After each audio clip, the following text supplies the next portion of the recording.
just going to show you some pictures. This is 1231 North Lakeside Drive and 13th Ave, right there on the golf course there. This guy actually met one of the guys that works for me at the tree. What is it? Festival of Trees.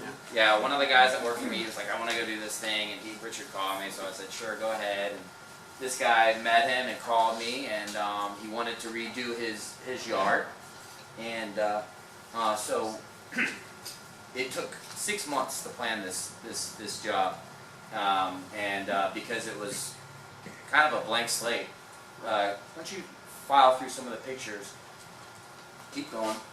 As you can see, there's like really nothing kind of going on. It's like kind of grass and like chiflera and grass and grass and grass.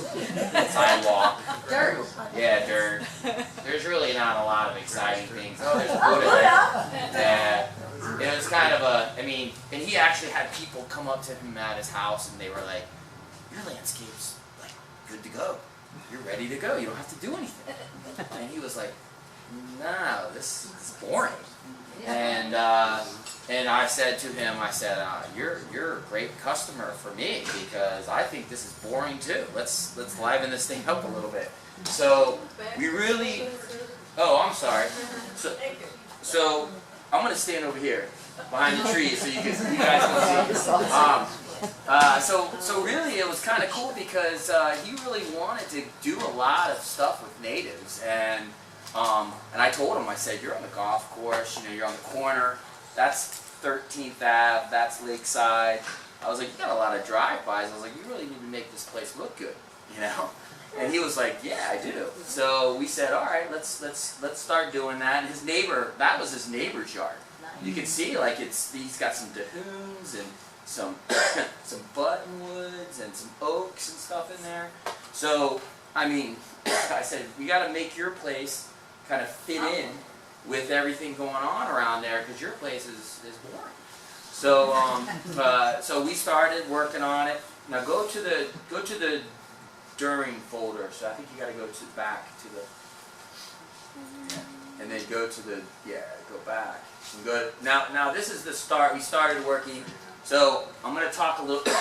We had to do the irrigation. So we changed that. This was the little courtyard area. We had to, you know, kind of take it all apart. He wanted to do a patio. He did travertine. He's very, you know, he had a lot of particular tastes, and so we had to do a lot of prep work for all that. This is the irrigation. As you can see, hold there for 1 second. You guys in Lake Worth have some historic homes, right? Lots of them. Copper. That's copper. Yeah. Copper irrigation. Wow. That's some serious old stuff right there. Okay, and we had a lot of problems with that. That was kind of a little bit of a snag when we were doing this project that I learned a lot from. But as we were doing this, we got past that. It was at the very beginning. We got past it, and everything else went smoothly. Keep going. So this is kind of like a during picture of the landscape. Keep going. That is a piece of the copper irrigation. Did you reuse that? I recycled it. I recycled it. Yeah, I mean, Very valuable. yeah, it's worth something. So I collected it all. We really don't. I mean, we actually recycle stone. We recycle almost everything. Sustainable. Yeah, we're So sustainable. recycle everything. Everything we do is reused, basically, Great. except for water bottles. Unless I get really mad at my employees, and then I make them all share one. So here this is the patio. Keep going. Here's we ripped out those Christmas balls and Lydia's. Wow. That's the patio. See the sables? That's the sables that we put back in here. Okay, and go to the next one. Did you wheel them in or did you crane them over? Go to the next picture. Oh, he's got a question. No, go to the next picture. We had a crane. Crane. I'm answering with pictures. So, am I in the way over here? Oh, okay. I'm sorry. So, that's I'm actually sitting on the crane. I'm not operating it. I had a guy that was doing that. And then go to the Next, that's the crane dropping in the sables and a couple of the live oaks. Go to the next one. You can see the outline of the patio that we were getting ready to do, and then also the palms are being dropped in. You can keep. There's one of the oaks that we dropped in. You can still see the grass. We haven't even got to doing the landscape yet. Yeah. Keep going. Some more of the initial. That's the copper. This is a right here. That's one of the heads, old copper heads. I never had known something like that I didn't existed. know either. Keep going. That's new. Keep Copper going. is so much prettier. That's when it was going in. The work we were doing there. More of the crane. Some of the that's a Was that DeZeeuw, a pigeon. I think it's a Pigeon. Pigeon Yeah. plum. Keep going. And I think we're now you can go to the afters. And that's a little bit more of the during. You can go back to the other folder. And now, so he really wanted to make this place. So we really, I think we used about, yeah, there's the pine straw that we were talking about before. Okay, so he really, he wanted it. And I actually told him, sometimes I have a hard time recommending pine straw. You know why? Because people look at me and they're like, are you out of your mind? You're going to put pine straw in my yard? And I'm like, I'm not out of my mind. I'm trying to give you a good recommendation. But people think of pine straw and they think of something going, I'm telling you right now, they think of something going in their pool and creating a huge problem, which it does, okay? But there is a lot of good uses for pine straw on the ground cover. It doesn't mean if you use pine straw as ground cover that it's going to go into your pool, okay? Now if you have a pine tree that's on your property, the wind may blow and the pine straws may fall and they may go in your pool. That's just a true statement, okay? But that does not mean that you can't use it as a ground cover like this. It's perfectly, probably one of the best ground covers to use. And it looks nice. Why? I mean, that's Yeah, why. that's- Yes. Why is it one of the best ground covers to use? Well, okay, there's a lot of reasons, okay? First of all, it's a product or a resource that falls out of the pine trees in Florida. So it's not like you're having to, truck in something from very far away. If you use cypress mulch, I don't recommend it. Kill cypress trees. I mean, cypress trees is kind of like a prize tree in our Everglades. So you don't want to be spreading cypress mulch, a prize tree in our river of grass, in your yard. That's just my opinion. Okay, I would use pine straw or melaleuca mulch. Use or eucalyptus is good, but I like melaleuca. Melaleuca is an invasive tree, and it has a really good oil that comes out that's kind of a pest deterrent. So I like pine straw, I like melaleuca. I mean, why not get rid of melaleuca? Rather, you spend a lot of money. The state spends a lot of money. Millions. 9 or 10 So million some people dollars. may not understand that you're saying that when you use cypress, they cut down the cypress tree and they grind it up. When you use melaleuca, they cut down the melaleuca tree and they grind it up. So it's good to cut down a melaleuca tree and grind it up, and it's bad to cut down a cypress tree and grind it up. Right. Maybe not everybody's grasping that. It's the point you're making. You got it.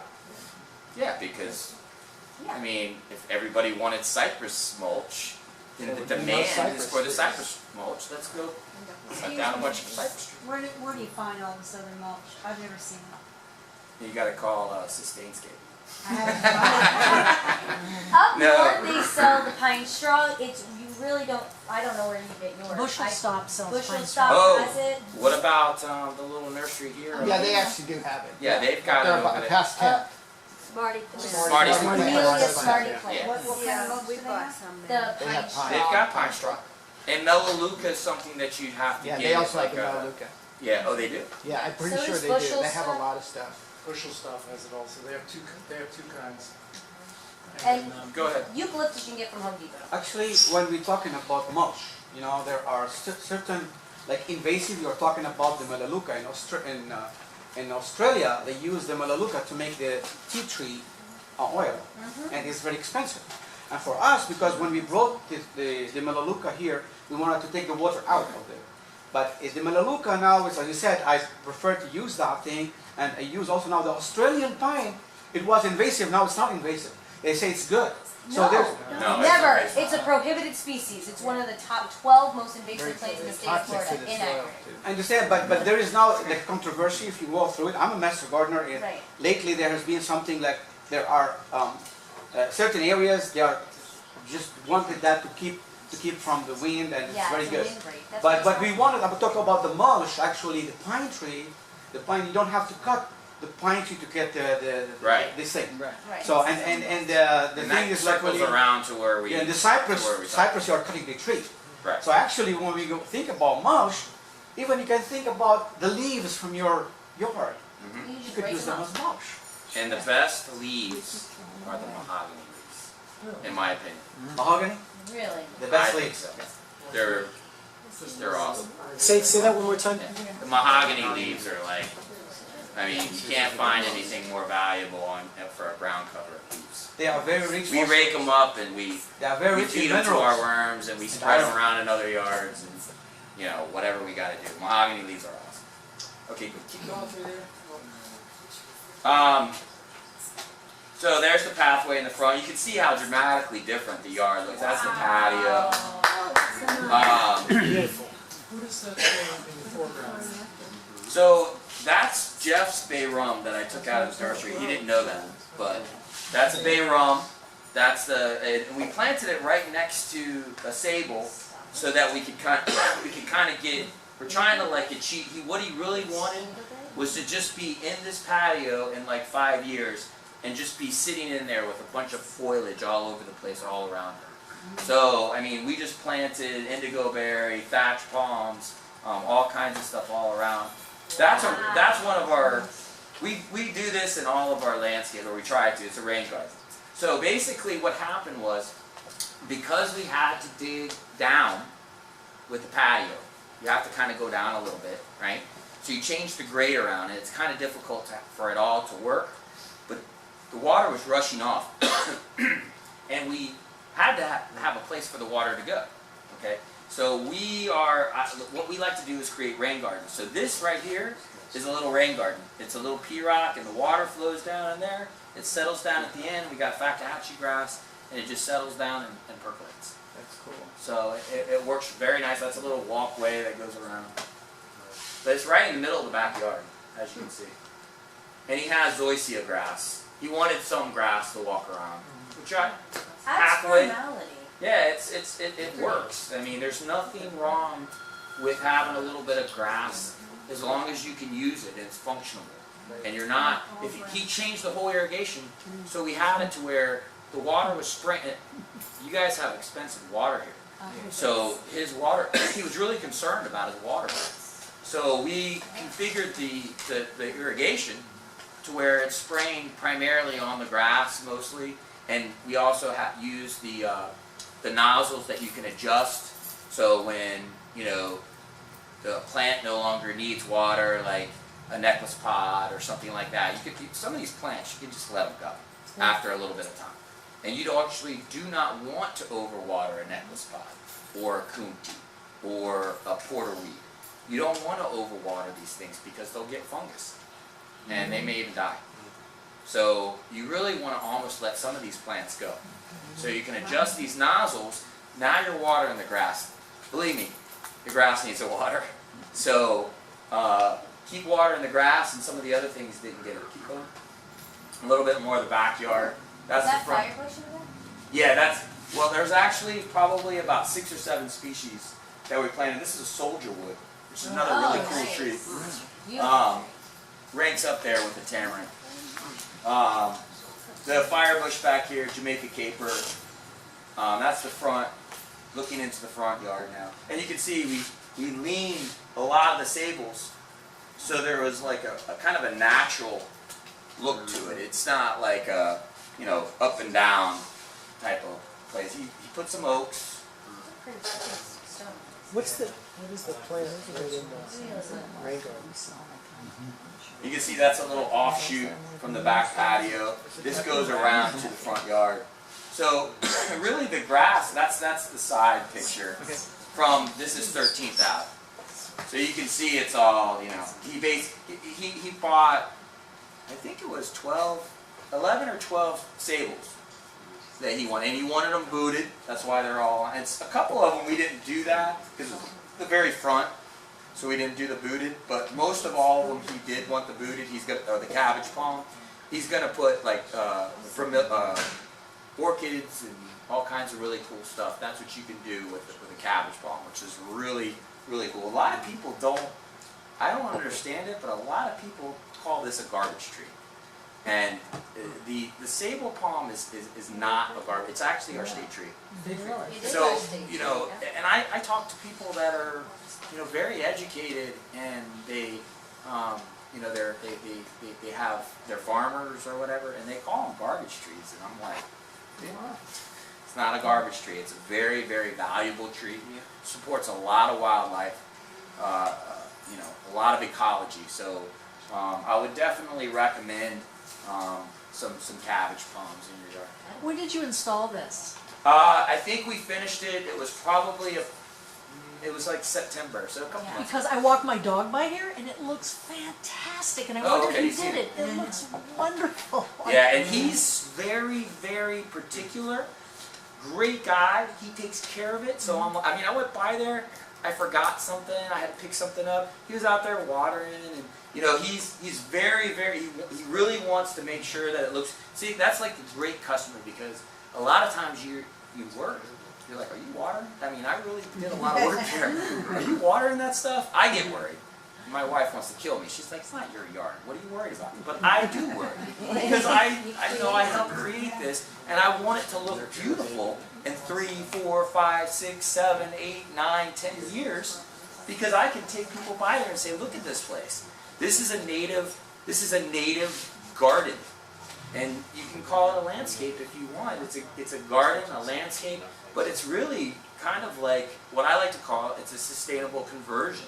So you basically converted something back to kind of what it should be, and instead of what it was. You took out the Christmas palms immediately.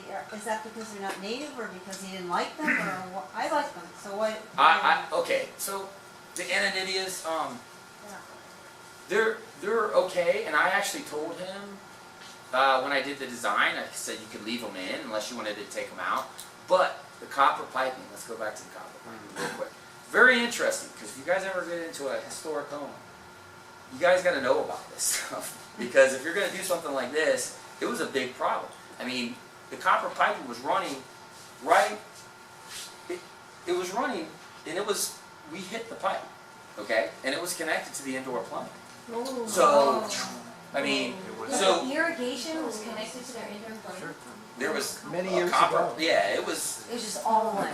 yeah, so it ran right in front where those palms were.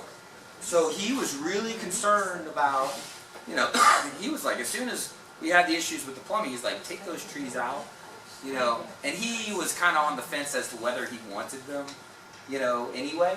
So, so basically, you know, when we had those problems with the plumbing, he was like, rip them out. And if you like them, I don't necessarily have anything They're not totally invasive. negative. Yeah, they're not a horrible palm. They're pretty. They're nice to look at.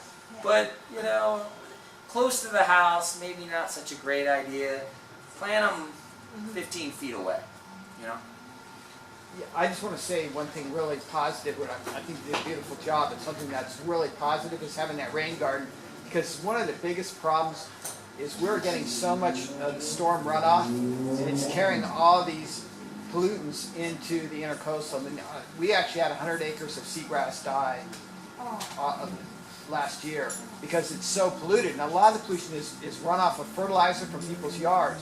So when you have something like this rain garden, it's drawing all those nutrients into the ground rather than sending them off into the gutters. Because we really don't want your runoff into the gutters. We want it held on the property and like you're doing, recharge. So I just think that's a great idea. I just really want to Because it recharges the aquifer, but it also is purifying as it goes down through the limestone, rather than going out the tide and then there's nothing purifying it. Yeah. He does a great job. The biggest thing that you have to think about when you're doing a landscape is obviously the plant. The plant life is key. Okay. You also got to realize that the whole thing revolves around water. Everything revolves around water. There's plants that don't need water after 6 months. There's plants that are still going to need water after 6 months. Okay, so you got to be really careful about it. And water is a very precious resource, extremely precious resource. And all we do is let it fall on the roof, go down the gutter, and roll out to where, in some cases, out into the street. Okay, what we did with his place, he actually had done this 6 months prior, ran a trench, and it was sticking out on the street, and I was kind of like, I don't really like that. I go, I'll do it for you just because I don't want that. And we cut it out, and we made a little, you can't really see it, but there's like a little tiny little rain garden there. And we just changed it to where the water spits out there, and if it does overflow, it does go out to the street, but at least it still kind of grabs a little bit of the initial water that goes off. I think everybody should do that. Everybody should have a rain garden in their yard. It's a real easy thing to do. You can put really cool plants in there that can't grow anywhere else. So it's almost like it draws you in. Like, what is that? It's a rain garden. Just when we see the topography, like when people start building their homes, there was a landfill. They brought in landfill, and you can see most of the houses, the topography, the way where the grass is coming like slope. We're talking about this is a city, people from the city, and talking about this rain, the rain thing is very good. But now the topography, most people are not paying attention into it. Is like correction. You can come in, and this is why we're getting the water. All that thing is not going over there. So, just a reminder in case you're a landscaper, just bring this intention. And when you make like some kind, when they made the some certain laws about native tree, which is really good. The city of Lake was very progressive, and I really commend that. So, but now just thinking about the rain thing and the topography is another point. Is we can go and review what have done because. It was construction companies coming here building houses. They didn't care how the water is or what's going. But now we are surviving, and we need to keep our place clean. So, it's a very good point. I'm going to ask you a question. What is your name? Tony. Tony. Last name? Dagger. Later. I really appreciate your comments. Yeah, thank you. I'm going to just take one comment from you, and we're going to... I just have one quick question. Yes. We're looking for something to put close to the house, and you can put the sable plums are good to put real close to the house. I would. I have one like 5 feet away, and the cool thing is you can put them right outside a window, which is what he did. You can put the orchids inside the booths. As long as there's a little bit of shade. A lot of these orchids, they like them. Yeah, on the north side of the palm, so that way it gets the most shade because the orchids really need a lot of sun. But once your sable grows, you're gonna get a lot of shade. That's the whole point. I just want to say, John Burns has come here. He was a volunteer that helped me on Thursday dig out the coonties from the parking lot in Delray and then again on Saturday. So,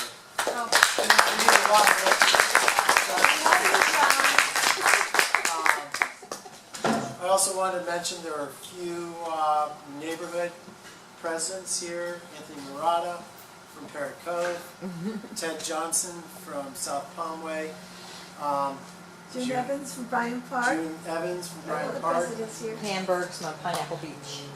and they're all presidents of those neighborhoods. I think you're I'm on the board, but He's June's a treasurer. June's the you're the president. president. Okay, He's the good. money man. So I think we got Dean is here from the Planning and Zoning Commission and has formed a group called Transitions. Wes is historical preservation. Yep. Wes is the chair of the Historic Preservation. Steve Sam Carr. Goodstein's on the library board and active as a Democratic a book sale this Saturday in the plaza over here. I have, however, been asked by Richard to hold back the gardening books if we get a good selection, so we can do a table on 3 days. Yeah, so You never know what we get. So we'll- here's the wrap up. This is Vicki Joslin, the library director, and here's the deal. Thank you. Take one more grab for the food on your way out. Thank Kelly Houston for her. Yeah, that was wonderful.